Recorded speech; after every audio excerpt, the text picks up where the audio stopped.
Ankh and Ma'at, Ankh and Ma'at, Ankh and Ma'at. Welcome to Kemetic Ascension, brought to you by the Shrine of Ma'at. As you know, my name is Jabari Osaze, also known as Heru Jed and Ma'at.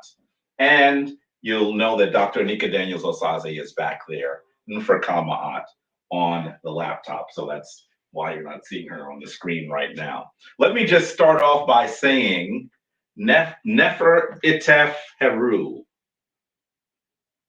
Would you put the Nefer after? You could say Nefer before, right? Or Itef Nefer Heru. Often I see the M because Nefer is happy or beautiful, right? Then you have Itef, that's one of the ways, or it may be. When you look at the glyphs, sometimes they include the horned viper, and then other times they say that it might be his. So let's say it. And then when we say Heru, we mean day. So in some ways, we're saying Happy Father's Day. Nefer it. Heru it Nefer. The day of. That's how you want to do it? Okay. So Anika is saying Heru Nefer it Nefer. Heru it Nefer. Heru it Nefer. Why are you doing it that way though? Because that's grammatically how you do it. Yeah. Heru it Nefer Itef. Does that make sense?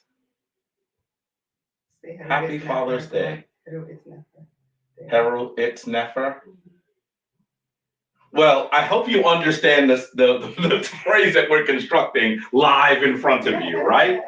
We're trying to help you understand how you might say Happy Father's Day. Heru itef Nefer. Heru itef Nefer. Is of, right?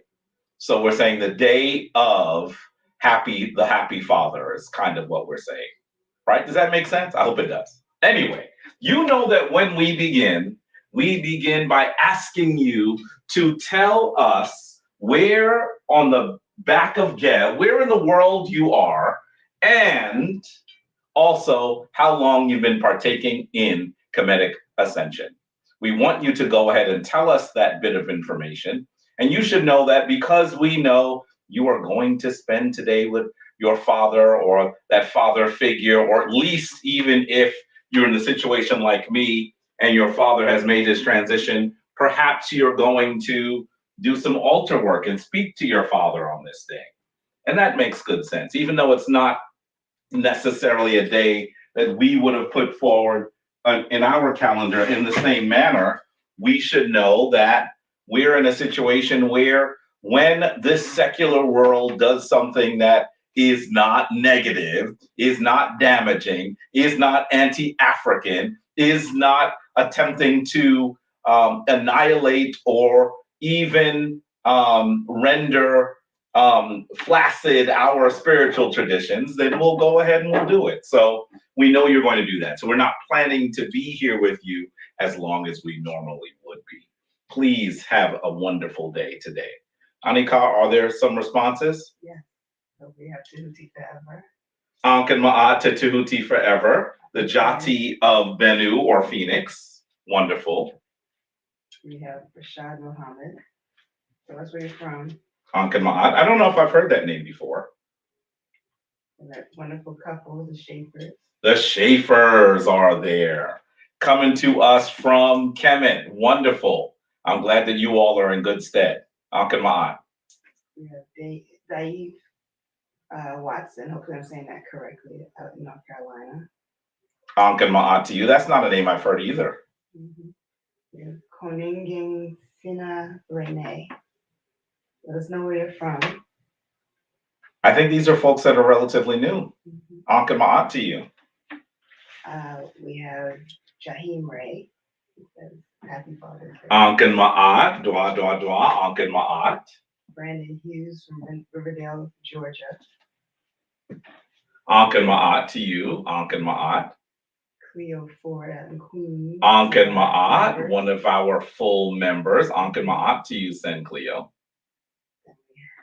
Dave Watson says that they're from North Carolina and been practicing for 9 months. Wonderful. Ankin Ma'at to you. There's Charnay Payne out in Texas. Ankin Ma'at, Ankin Ma'at. And Koningen is from the Bronx. That name is familiar. I'm not sure if it's been from here or maybe I've seen that name someplace else on the interwebs. Ankin Ma'at to you, Ankin Ma'at. Rashad is from California. Ankin Ma'at. So thus far the furthest place, right? We have Tassetti from Denver with us was 13 months. Ankin Ma'at, Ankin Ma'at. We know that name. Ankin Ma'at to you, Tassetti. And yes, you got it right, Tassetti. He wrote the Kemetic term for Happy Father's Day. He wrote it down as well? Uh-huh. Good. Ankin Ma'at. We have Amber Longoria out in Central Texas. Ankin Ma'at to you. We always have lots of folks in Texas. Ankin Ma'at. We also have Free Mind from San Antonio, Texas. Ankin Ma'at. Ankin Ma'at. Malachi Sewell from the Bronx. Ankin Ma'at. Ankin Ma'at to you in the BX. The Boogie Down is in the house. 2 people from the Boogie Down so far. Marquita Jeffrey from Springfield, Ohio. Ankin Ma'at to you. Lady Het Davis, one of our members. One of our full members. Ankin Ma'at Sanet. Son Jason Holmes is here. Ankin Ma'at Sen, one of our full members. We have my Atiastat out in Atlanta, Baltimore, Los Angeles. All over the place. Ankin Ma'at. I think Sanet Ma'atia said that she had been traveling back and forth. Ankin Ma'at to you. I think I remember that from the last Kemetic Ascension. Travel safely. We have Adamian. Okay. Brother Curtis. Son Curtis Jackson out in Pittsburgh. Ankin Ma'at to you. How are you doing, Sen Curtis? All the way out there in the distant, at least distant from New York City, the distant portions of Pennsylvania. How are you? One of our full members. Tawana Akins out in Long Island. Ankin Ma'at to you, someone that we've seen before. Ankin Ma'at to you, Queen. Heru Asar Amun-Ra out in Dallas, Texas. Ankin taking over today. Ankin Ma'at to you. Anika loves saying that name. Ankin Ma'at to you. James McNair, currently from DC, currently living in Saudi Arabia. Wow. Okay. Saudi Arabia trumps California. Ankin Ma'at to you. That's a long distance. Love to know what you're doing in Saudi Arabia. What you doing out there? Let's see. Angela Bakarjev from Sweden. I think Sweden might be a little closer than Saudi Arabia. From New York City. I believe so. Ankin Ma'at to you in Sweden, though. Ankin Ma'at. We have an eclectic back channel from Nashville, Tennessee, the second time watching. Ankin Ma'at, and welcome again. Welcome, welcome, welcome. All these folks that just sit in front of the house and play music. Oh. Amber Longoria, yes, it's from Central Texas.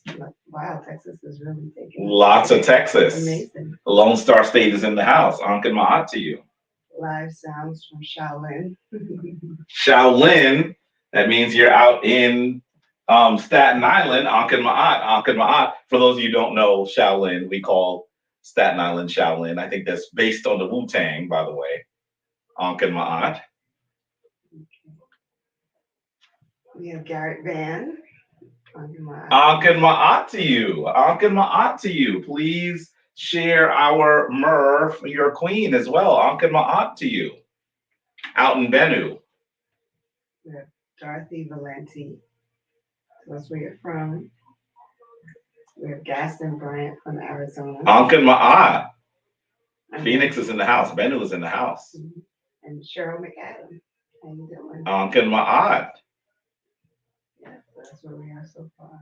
Wonderful. Ankin Ma'at to you all. I hope you're having a wonderful Heru M. It's Nefer, a wonderful Father's Day. I'm really hoping that you have shared this for folks. I know that you know people that should be here with us, people who recognize and would love to be able to continue to practice the traditions of our ancient African ancestors. Ankin Ma'at to you all, and Dwa for being with us. Before we continue, I just want to remind you all that this Wednesday is the summer solstice. This Wednesday is the summer solstice. So you should know that we are going to have our ceremony on Wednesday in Central Park at the Tech-In, right behind the Metropolitan Museum. We're there at every solstice and equinox. This is the transition to summer. This is the day that the sun stands still. In other words, it rises in the sky in the same place, and we are getting a large amount of sun. It's in some ways the opposite of the winter solstice, but recognize this important day is a day that we will celebrate. So we're hoping that you will be present, if not in person, then online. We will stream it to our Facebook page and our YouTube channel. So Ankin Ma'at to you all. Hope to see you on Wednesday. Wednesday is the 21st? Yeah. 19, 20, 21. Yeah, the 21st, June 21st at 7 p.m. Eastern Standard Time, we will have our ceremony. So with that, we'd like to go ahead and begin with that ceremony that was brought into its current form by our elder, Baba Heru Ankh Ra Samad Se Pratap. It is known as the opening of the way. Please stand in the position of adoration with us as we do this ceremony. This means that you're going to stand upright and you're going to step forward with your left foot just a little bit, right? Like you're about to take off. You're going to stride. Then you're going to put your palms in front of you. And as you put your palms in front of you, exposing them, this is a manner in which you can feel even radiant energy, right? What you're going to do is you're going to put your left hand a bit further forward, your right hand a bit further back, and your right hand can be a bit lower than your left hand. Keep in mind that you're not going to be doing this, right? We're not doing this. You're not going to have your wrists broken in a really dramatic manner. We never see the position being done that way. You're going to stand in this manner, and then what we're going to do is you're going to take a breath, a deep breath from here, not from here, from your abdomen, and then you're going to allow yourself to exhale into the word for divine everlasting life, known as Ankh. And as you do that, don't go Ankh. When you're doing it from there, you're doing it from here. We want you to go Ankh so that it's a more nasal sound. You're bringing energy from here all the way up through here. Okay, let's begin.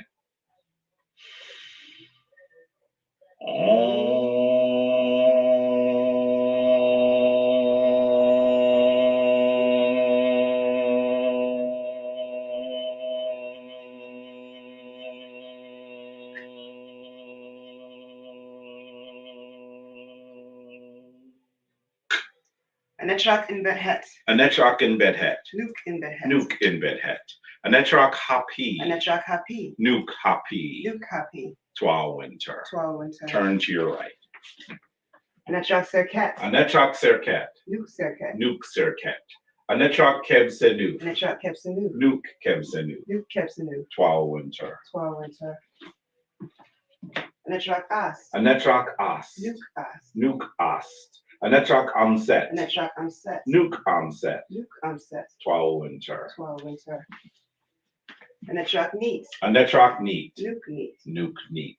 Anetrak Dwamutef. Anetrak Dwamutef. Nuke Dwamutef. Nuke Dwamutef. Twal Winter. Twal Winter. Anetrak Newt. Anetrak Newt. Nuke Newt. Nuke Newt. Anetrak Geb. Anetrak Geb.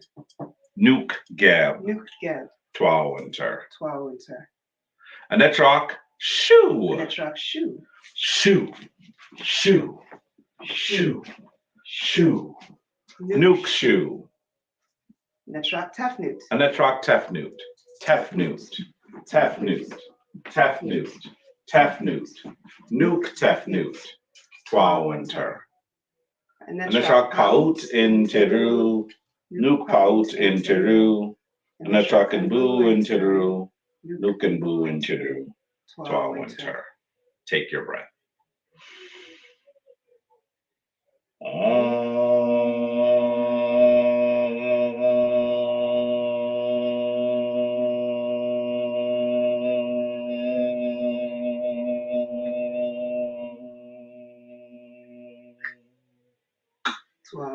Twawinter. Dwa, dwa, dwa, dwa, dwa, for doing the opening of the way with us. This ceremony is the ceremony that was brought forward by our elder, Baba Heru Ankra Samadse Pata.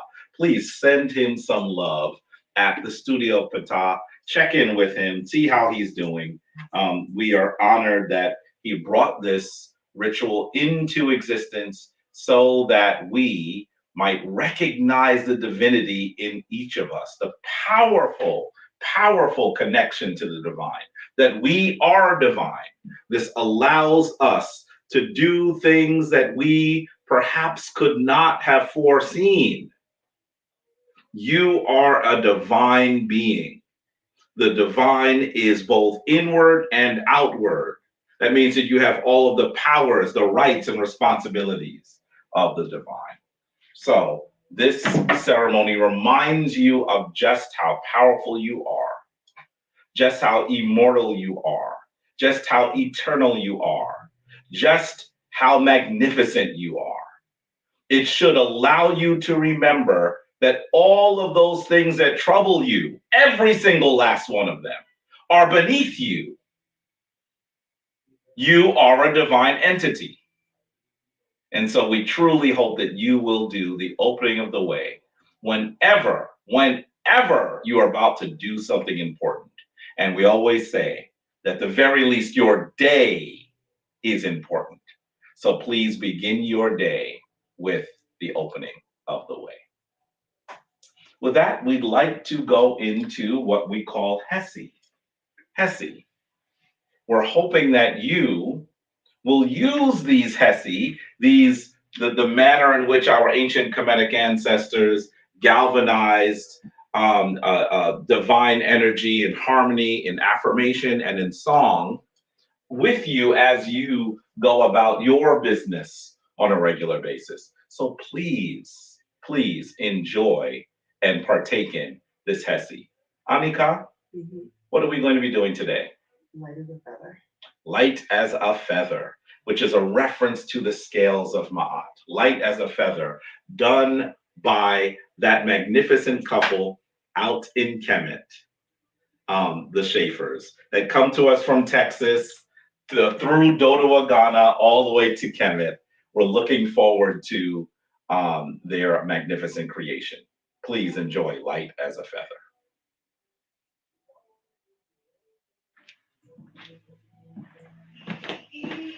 I'm gonna say something to that.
He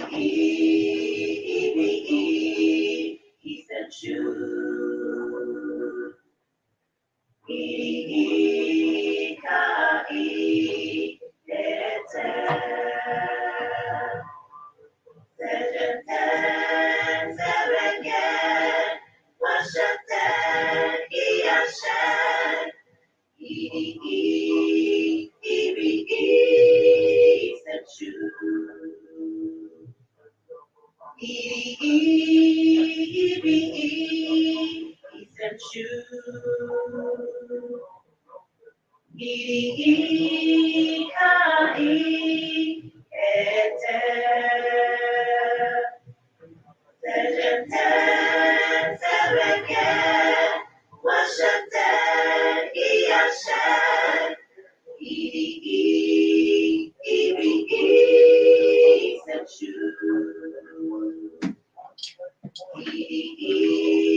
That's beautiful, beautiful, light as a feather. This is a Hesse that was written by Annika, and listen to how well the Schaeffers put that together. It's absolutely beautiful. Dua, dua, dua to them. Dua to Annika for writing it. It is a wonderful, wonderful Hesse. Light as a feather reminds us to keep our hearts as light as a feather. It is a reference to our hearts being weighed on the scales of Ma'at the Makite. And so this is a powerful, powerful Hesse. Hopefully you will use it yourself. When you're going about your business, just sing it. And definitely Sinet Kenya sang it beautifully. You know, it's beautifully mastered by Sen Charles. So it is wonderful. It sticks in your head, right? Sticks in your head. That was the point. So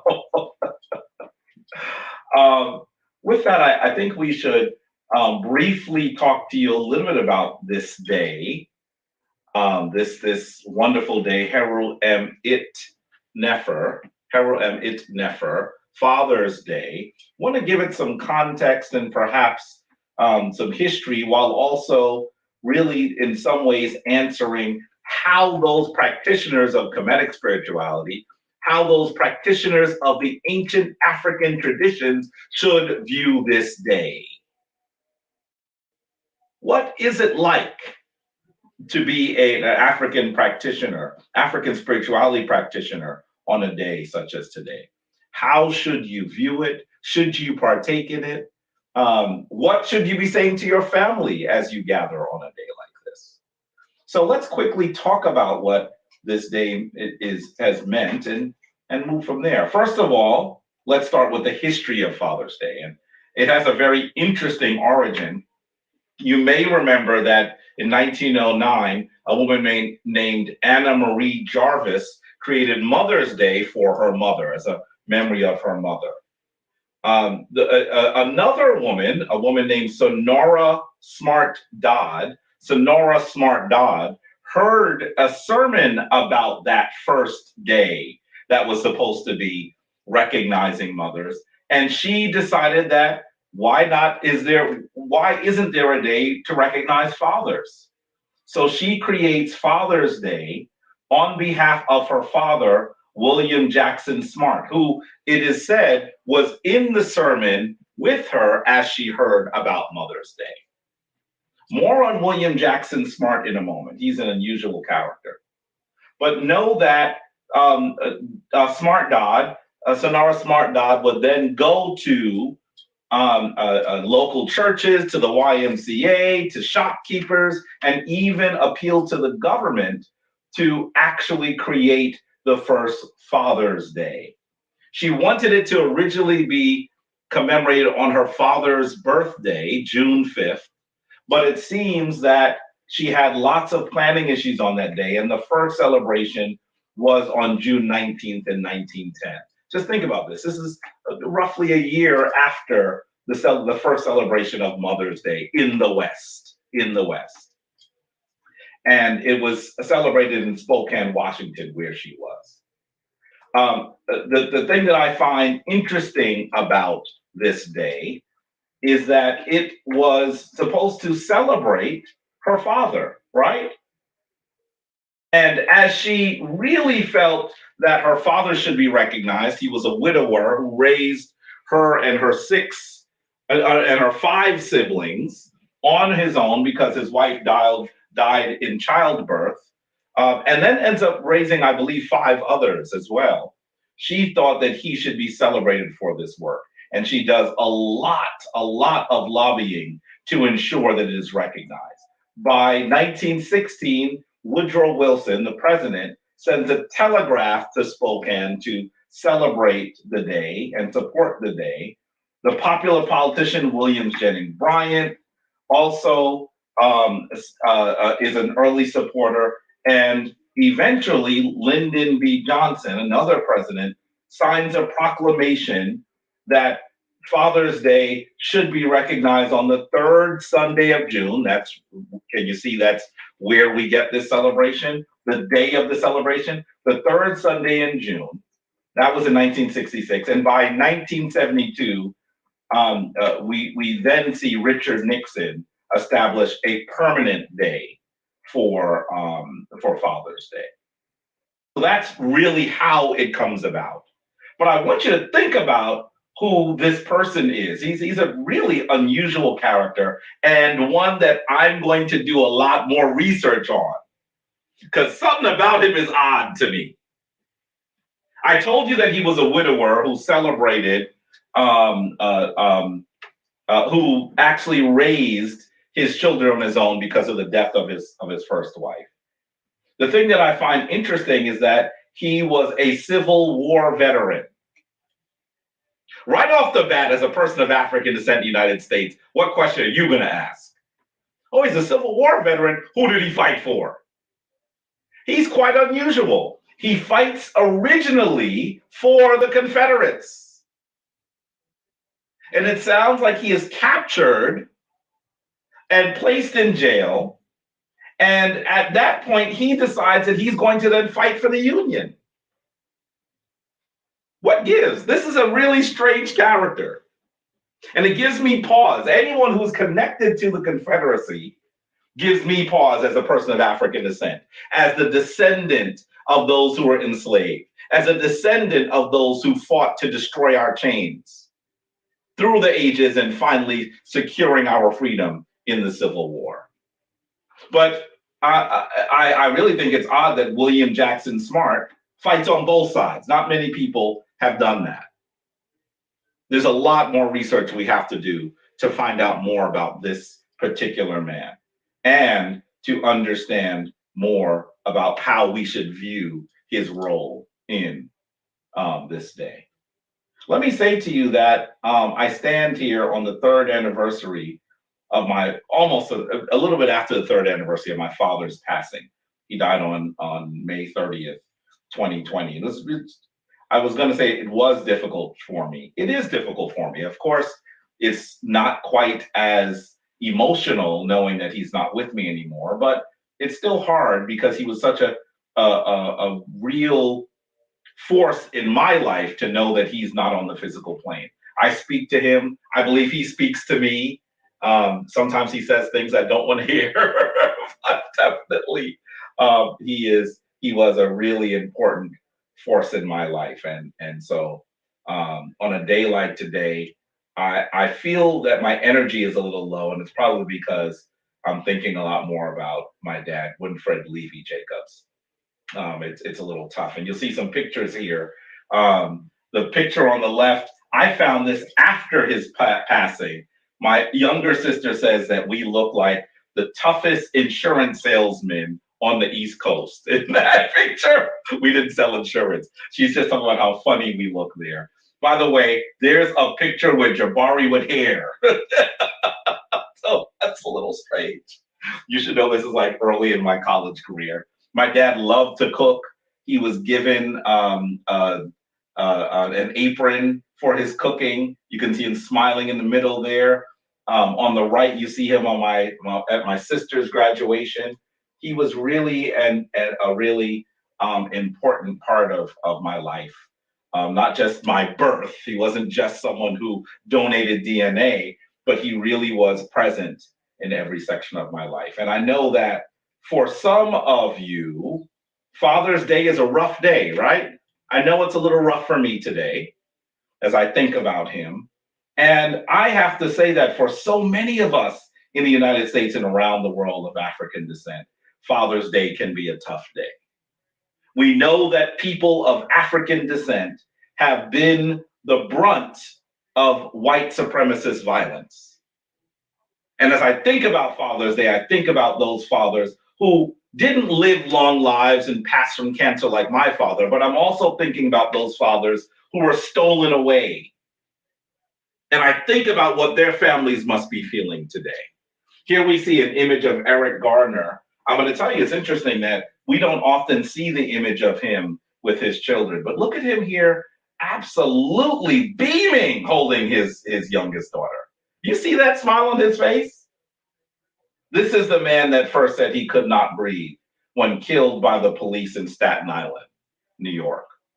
I can only imagine what that family must be going through today. And of course, you can think about the daughter of George Floyd. This is actually George Floyd's good friend that has her on his shoulders. But it was at this time that she said that her father was going to change the world, which was really a really unusual thing for a child to say at that time, almost prophetic in many ways, for her to think about the role that he has played, the fact that his death has led to so many different changes that have occurred in our society, that it led to a whole new peak in activism all over the world. We saw movements, we saw marches, we saw individuals in Amish country standing up. I mean, that's how far standing up and responding to the death that we witnessed on video. And so I think about these individuals and the pain that they must have felt, the absence of the father. And I say to myself sometimes, is this something that our Kemetic narrative addresses? Is this something that is part of our understanding of what we must do on this plane? Have our Kemetic ancestors given us guidance on how we should behave with the absence? I think it does. Listen for a moment to this young lady describe, or this family describe the loss of their father.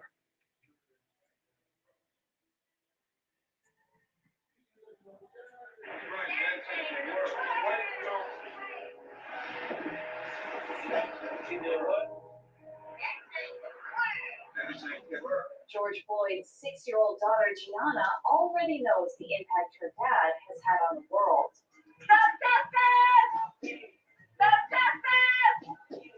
Protests against police brutality are happening all over the U.S. and the world after Floyd, a 46-year-old black man in Minneapolis, died when a police officer pressed his knee into his neck for more than 8 minutes. In a touching new video shared to Instagram, Gianna sits on the shoulders of her dad's longtime friend, former NBA star Steven Jackson, smiles ear to ear, and beams with pride.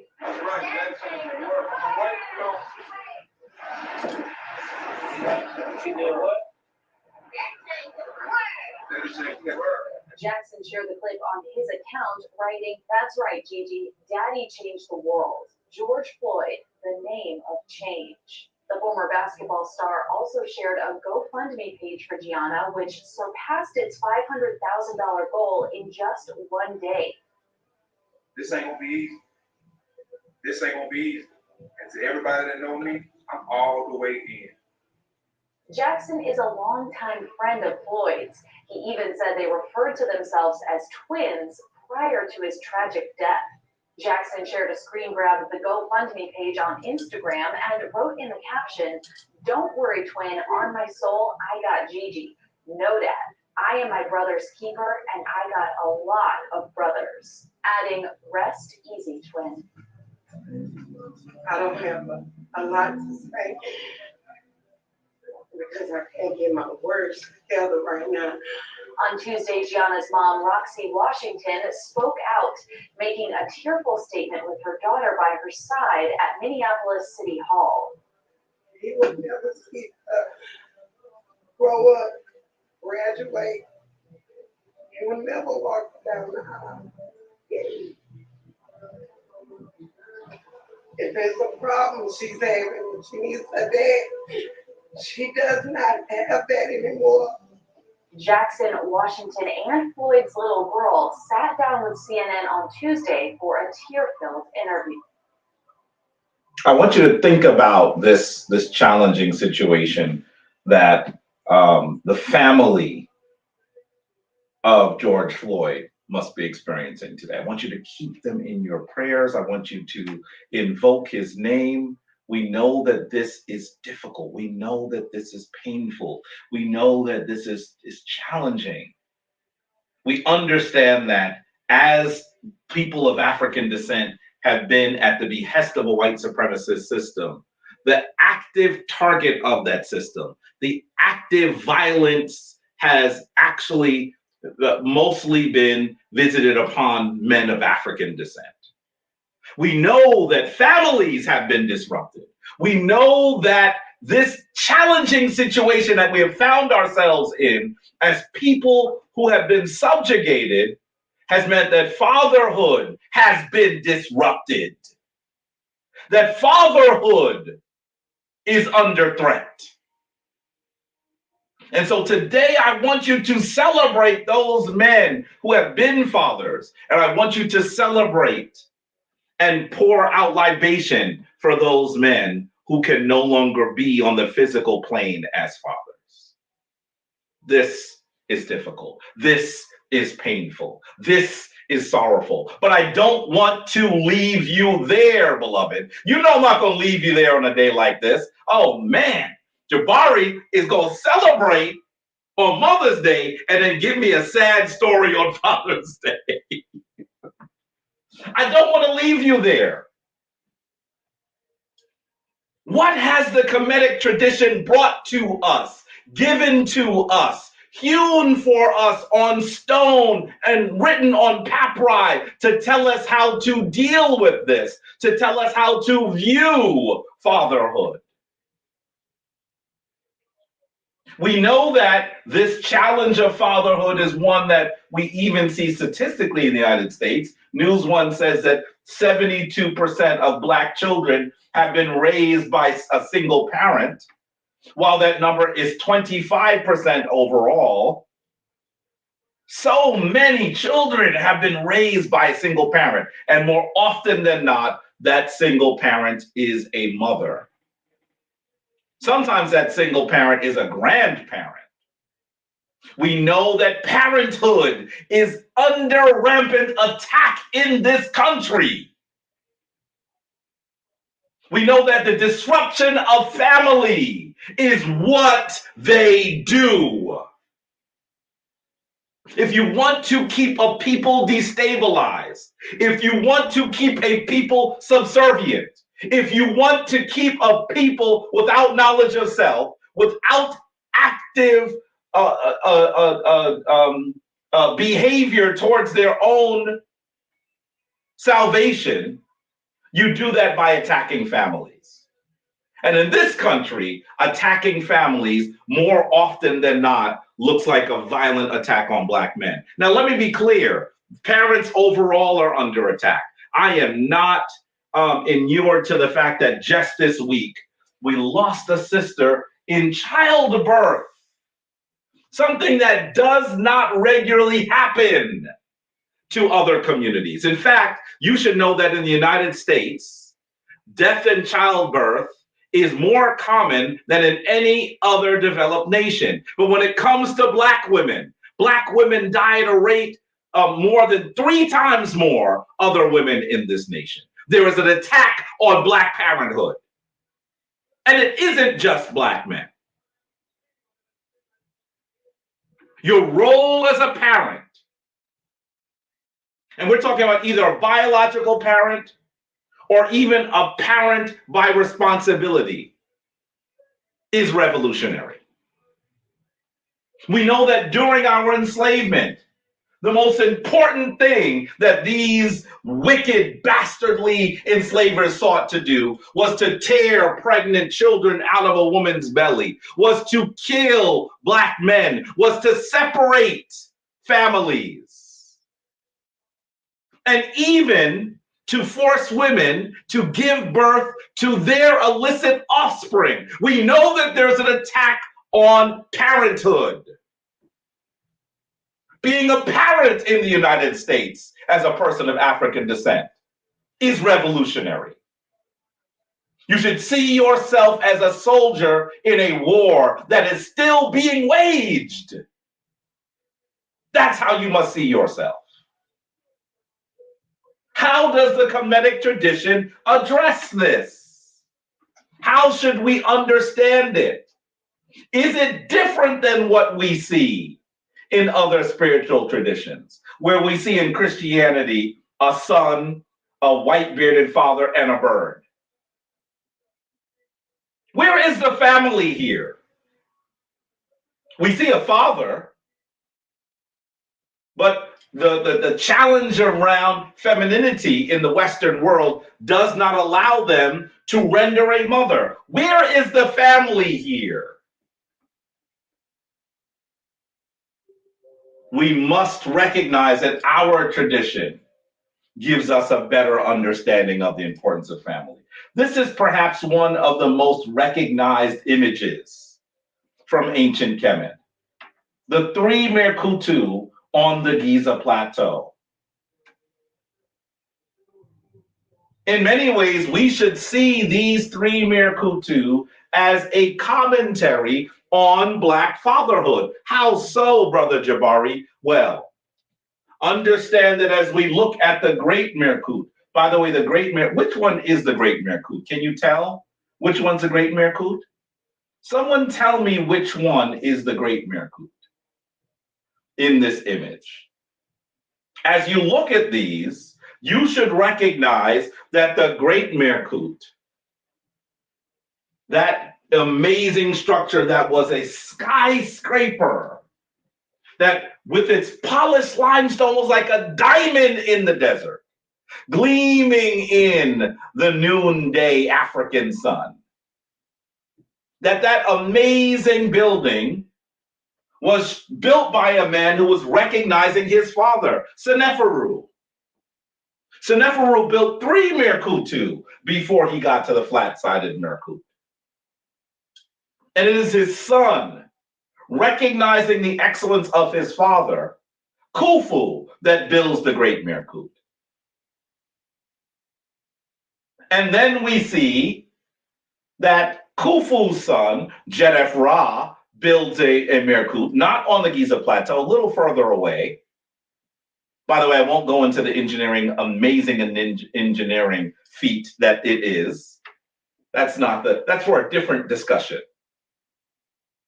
Jedef Ra doesn't live very long, so his next brother then becomes king. A man named Khafra.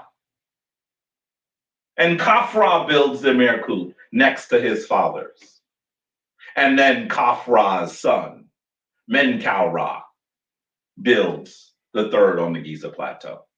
In many ways, we are seeing what happens when fathers, let's be straight, African fathers remain involved. One of the greatest things ever to be seen by human eyes are the product of the celebration of Black fatherhood. That is what you should see when you see this. Don't just see millions of blocks. Don't just see an astronomical or geological wonder, engineering wonder, architectural wonder. See what happens when fathers remain involved. That's what this story really is. 4 generations of African men. When fathers stay involved, look at what they can do. Some of you would say that it begins with Khufu, but I want you not to forget Khufu's father, Seneferu. You must not forget who Khufu's father, Seneferu. By the way, has anyone answered which Merkut is the one that belonged to Khufu on this image? There's several that's at the middle. The middle one. Okay. Well, you should know that if you look closely, you're going to see that there's a little bit of the polished limestone left at the top. That means that this is the second Merkut on the Giza Plateau, the one built by Khafre. The one to the extreme right in this image is the Great Merkut. By the way, for those of you who have been there, do you notice that there's a long white structure at the base of the one on the right? That is where the solar boat of Khufu is held.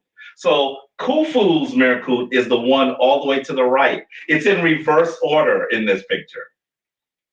We got to read it right to left. Khufu, Khafre, Menkaura. Khufu, Khafra, Menkaura. And of course, we should not forget Seneferu and Jedefra. 4 generations of African men doing things in excellence because their familiar, their paternal line is intact. Huni might have begun the building of the one that Seneferu begins to build. Did you just ask about Huni, or did someone else ask about Huni? Huni, you could say Huni is part of this story too, right? Yes, Anika is saying it's not 4 generations, Jabari. It's 5 generations, and she is correct. Huni is believed to be either the father or stepfather of Seneferu.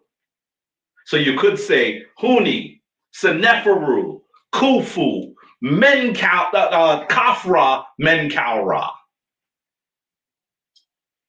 When black men, when African men are in the familial structure, what can we do? We can build structures that last forever. And I'm not just talking about a Merkutu here. I'm talking about the black family. You must be involved. And we should know that the idea of the father being taken out of the family structure is fundamental in Kemetic spirituality. You see here this magnificent structure. I think this is my picture, by the way. This image is in the Louvre. You're actually seeing in the center Asar. On his right, you are seeing Heru, his son. And on his left, you are seeing his wife, Ast. This stele, this structure, is a celebration of succeeding through all of the trials and tribulations that one might face when a father is removed by violence in this instance. By violence.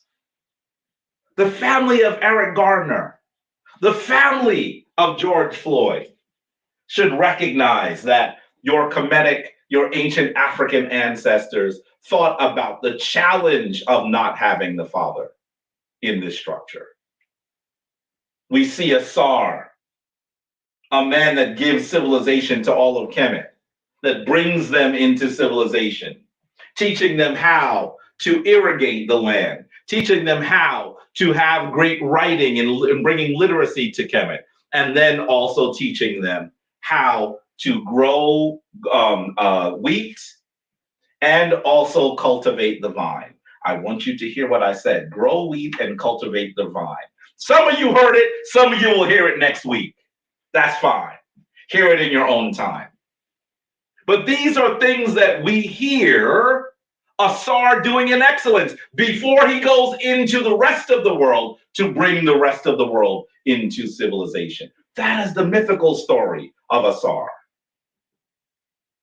When he returns, his brother is jealous of him and destroys him. His brother, that we should know as Set, who the Greeks called Seth.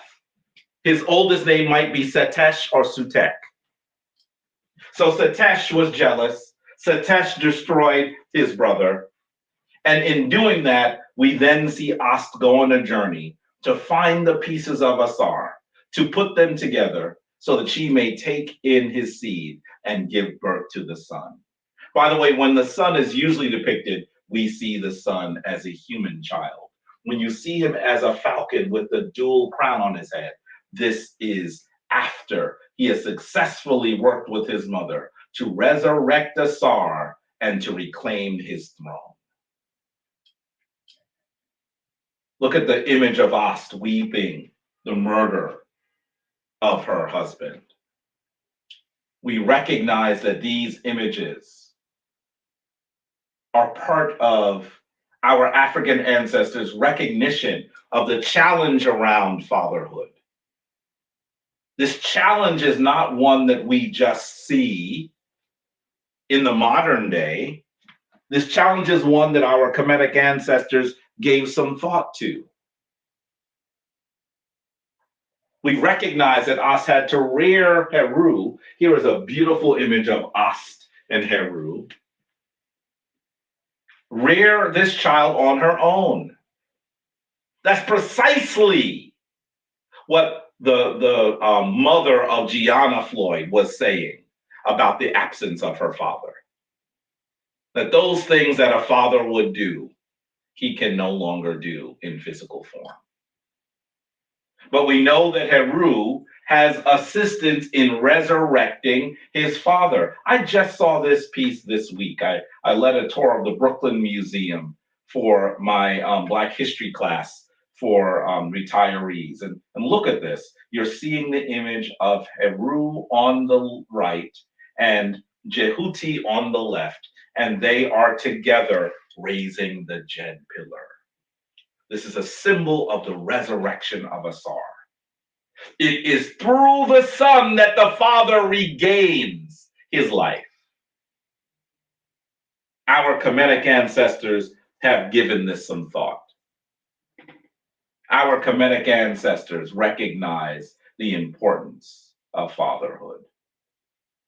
And it is in that the entire nation, it is in this concept that the entire nation of Kemet was created upon.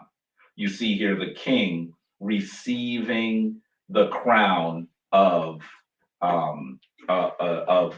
both lands of Kemet, being crowned by both Set and Heru. By the way, there is prominence placed on Heru. Can you notice that on the left, Heru is wearing the crown, the double crown as well? That in many ways, Heru was successful in recreating his father. This is how we are able to get to this scene.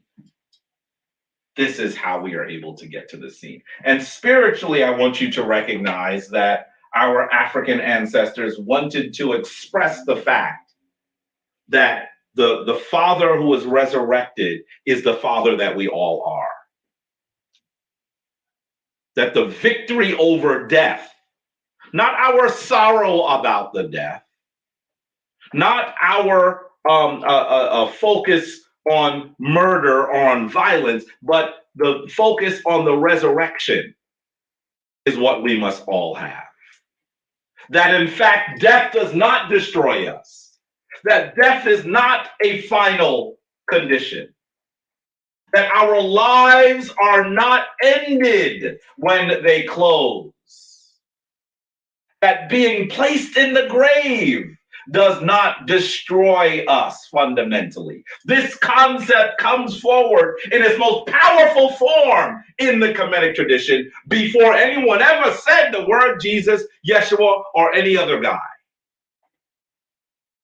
It was Asar that we must all become. Here we see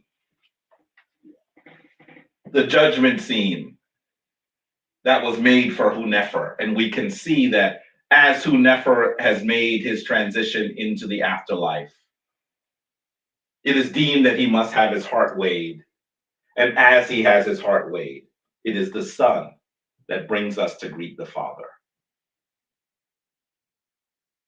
And the part that I find most interesting is that when the son is victorious, and is given the glorious afterlife. His name in this instance, and in all instances in our Kemetic tradition, is Asar Hunefer. That we must have victory. That death does not destroy us. That we must recognize the eternal nature of the soul. And that it is the Father who we must all become. So today I want you to focus on your ability to give honor, to make offering to your Father, whether he is alive and on this plane or whether he has made his transition. And for those of you who are fathers, bask in the celebration of your fatherhood. That these gifts are in fact offerings, similar to that we see Hunefer and Heru giving to Asar. Our ancestors understood the challenges that we might face with fatherhood. And they attempted to talk to us about the importance of standing firm, the importance of recognizing the beauty of fatherhood, the power of fatherhood. Please today, do as our ancestors would have. Get into your altar for those fathers who are no longer with us, yours and others around the world, and celebrate those who are with us who have done the work. Because this is what our ancestors have done, and this is what you should do. With that, I'd like to say to you, the divine force in me greets the divine force in you. Have an incredible day, and we will see you on Wednesday, June 21st at 7 p.m. Eastern Standard Time for our celebration of the summer solstice. Dwa, dwa, dwa, dwa. Anika, can you come forward for the final affirmation?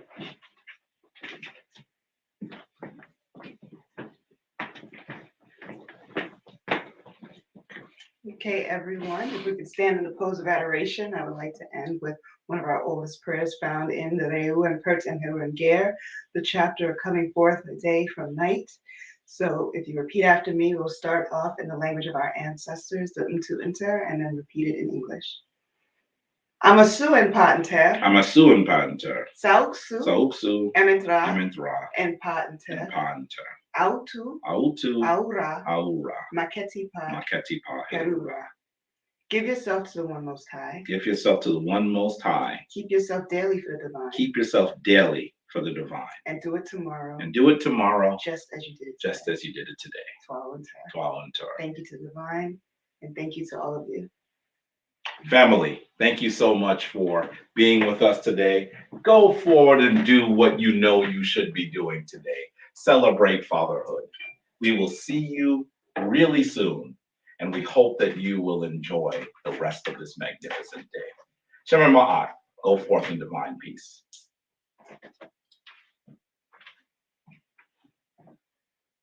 Hetepu Baba, Anke Ma'at. Anke Ma'at, did he come in at the last? Anke Ma'at, Baba, I am negligent. I need to come see you. It's been busy.